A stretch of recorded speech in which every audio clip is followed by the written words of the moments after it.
Hello, friends. I am Adrian Menezes from Mumbai, India. Good morning and welcome to Pathways of Hope.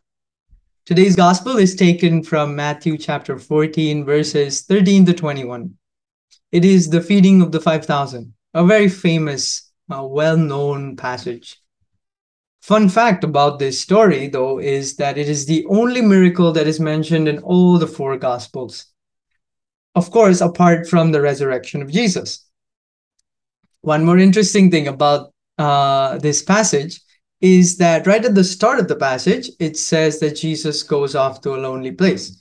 And you may have heard this before of Jesus going off to a lonely place, and it's usually to pray, to connect with his Father as a son.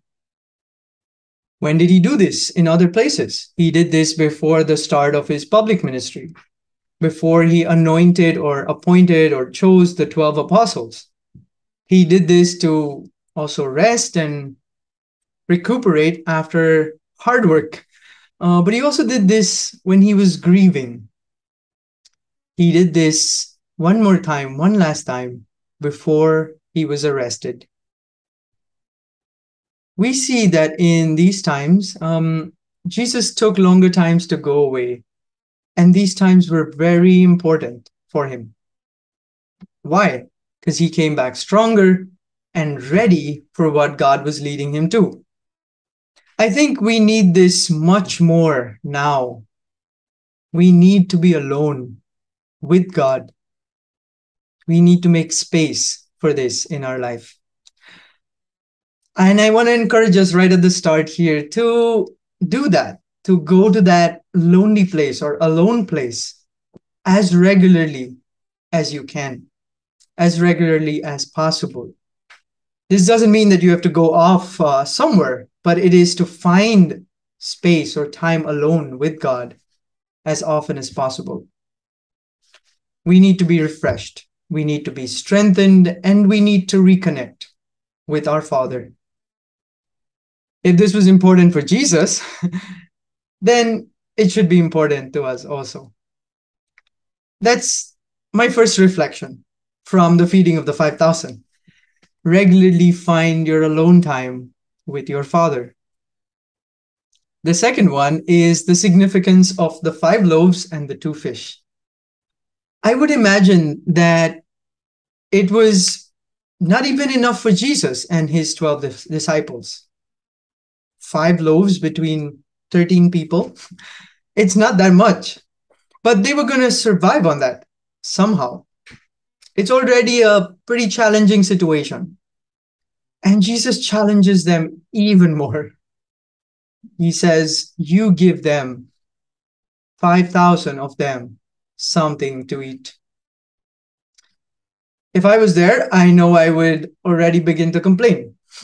It's already a difficult situation for 12 grown men to survive on 5 loaves and 2 fish. Um, but that's probably how I would handle it. What did Jesus do? He says, give away more.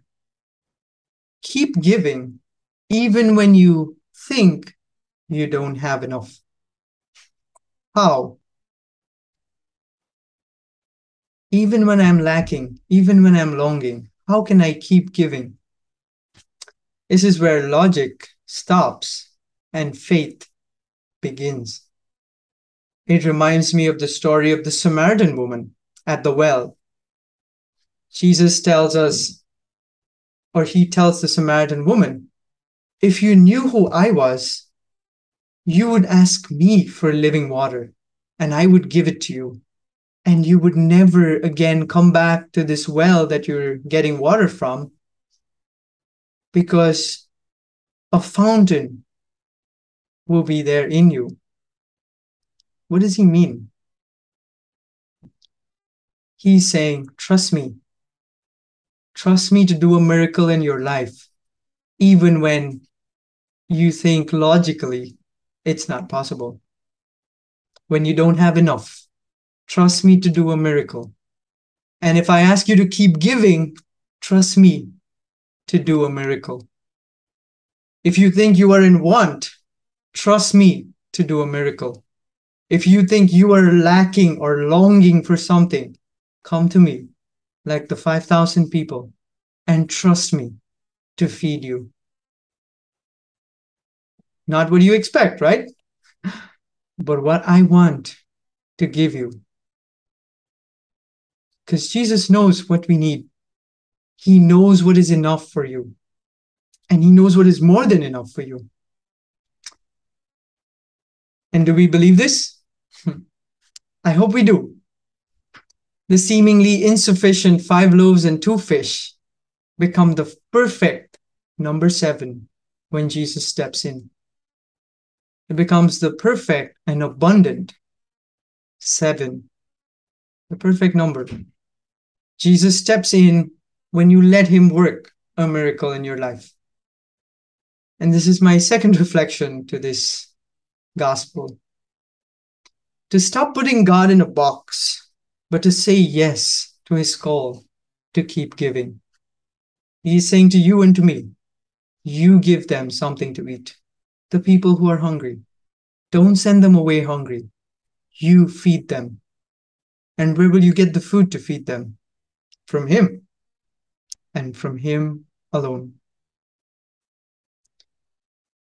These two reflections really tie into each other for some reason.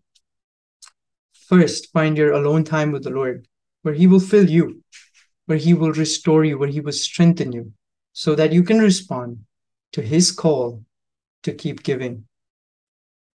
The feeding of the 5,000 is a beautiful miracle. And these two aspects of it, where you receive from the Lord and you can keep giving, is the beauty of the miracle. Again, if you have benefited from this reflection, please feel free to share it with your friends and your family. I'm Adrian Menezes from India. Thank you and God bless you.